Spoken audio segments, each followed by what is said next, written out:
Titanic को एक ज़माने में दुनिया का सबसे बड़ा बहरी जहाज़ माना जाता था, मगर आलमी माहिरीन ने साइंसी तहकीकात के लिए जदीद सहूलियात से आरास्ता 3 फुटबॉल ग्राउंड के हुजम के बराबर टाइटैनिक से बड़ा बहरी जहाज़ तैयार करना शुरू किया हुआ है।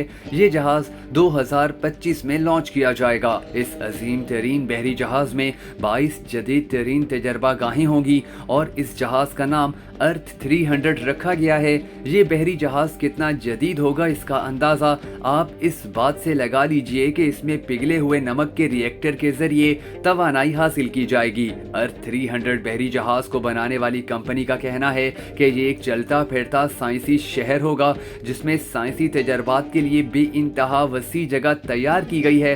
दूसरी जानिब टाइटैनिक अपने दौर में दुनिया का सबसे बड़ा ही नहीं बल्कि शानदार, जदीद तरीन और बेहतरीन बहरी जहाज समझा जाता था। इस बहरी जहाज का वजन 53,000 टन, लंबाई 882 फुट और टोटल बुलंदी 175 फुट थी। ये जहाज इतना बड़ा था कि इसमें 3,000 से भी ज्यादा लोगों की गुंजाइश थी।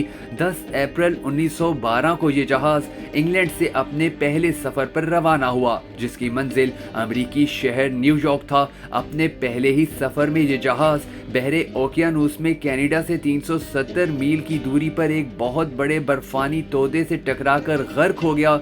इस हादसे पर जेम्स कैमरून ने टाइटैनिक के नाम से एक फिल्म बनाई जो 1997 में रिलीज हुई तो मकबूलियत के बड़े से बड़े रिकॉर्ड तोड़ दिए। इस फिल्म ने 11 ऑस्कर जीते और $2 अरब से जायद का बिजनेस किया। टाइटैनिक जहाज के रवाना होने से पहले अखबारी नुमाइंदे जब इसके मालिक से सवाल करते हैं कि क्या टाइटैनिक में किसी हंगामी सूरत हाल के पेश नज़र माकूल तादाद में कश्तियाँ मौजूद हैं, तो वो मगरूर लहजे में जवाब देता है कि टाइटैनिक दुनिया का बेहतरीन जहाज है और इसे कोई हादसा पेश नहीं आ सकता, लेकिन फिर भी हमारे पास कश्तियाँ मौजूद हैं। टाइटैनिक के रवाना होने के बाद जहाज बनाने वाली कंपनी व्हाइट स्टार लाइन का मैनेजिंग डायरेक्टर तमाम तर ऑपरेशनल अख्तियारात अपने हाथ में ले लेता है और कप्तान की हैसियत महज कठपुतली की सी रह जाती है। जहाज का कप्तान बेसिकली बरतानवी बहरिया का एक ऑफिसर था जिसका जहाज रानी के हवाले से तजर्बा 45 बरस पर मुहित था।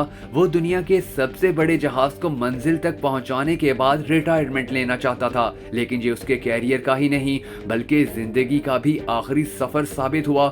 सफर के दौरान कई बार जहाज के कप्तान और मालिक में बहसो तकरार हुई।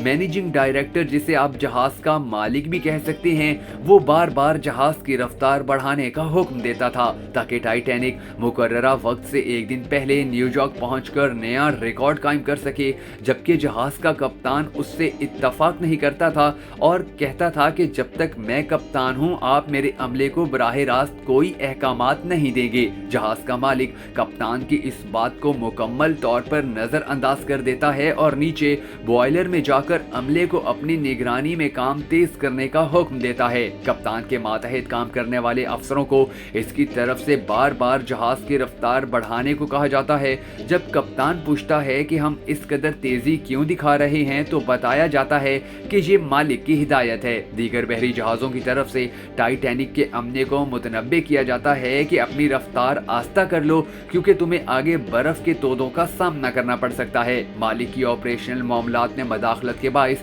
जहाज के अमले को अंदाजा ही नहीं हो पाता कि वो एक भयानक अंजाम की तरफ बढ़ रहे हैं। 14 अप्रैल को मुसाफिर अपनी आंखों से देखते हैं कि सामने बर्फ का पहाड़ खड़ा है। फौरन हंगामी घंटी बजा दी जाती है और जहाज के अमले को इस खतरे से आगाह किया जाता है। ड्यूटी पर मौजूद कप्तान का नायब दूरबीन से खतरे को करीब आते देखता है तो हवास बाख्ता हो जाता है क्योंकि सिर्फ 1 किलोमीटर के फासले पर बहुत बड़ा बर्फानी पहाड़ नजर आता है। जब बर्फानी पहाड़ सामने आता है तब भी टाइटैनिक 41 किलोमीटर की रफ्तार से आगे बढ़ रहा था, जबकि इसकी ज्यादा से ज्यादा हद रफ्तार 43 किलोमीटर फी घंटा थी। अगर जहाज की रफ्तार कम होती तो बहुत आसानी से इसका रुख मोड़ा जा सकता था, लेकिन अब इस बर्फानी पहाड़ से बचना मुश्किल ही नहीं तकरीबन नामुमकिन हो चुका था। जहाज के अमले ने रास्ता बदलने की पूरी कोशिश की, लेकिन टाइटैनिक बर्फानी तोदे से टकराने के कुछ ही देर बाद डूब गया। टाइटैनिक में कश्तियां इंतहाई कम थीं, इसलिए मुसाफिरों में से सिर्फ 710 ही जिंदा बचने में कामयाब हो सके और जहाज के कप्तान समेत कई अफराद लकमय उजल बन गए। जिस जहाज के मालिक की बेजा मदाखलत के बाइस ये हादसा पेश आया, वो सबसे पहले जान बचाकर भाग निकला और लोग जिंदगी भर उस पर लानत मलामत करते रहे।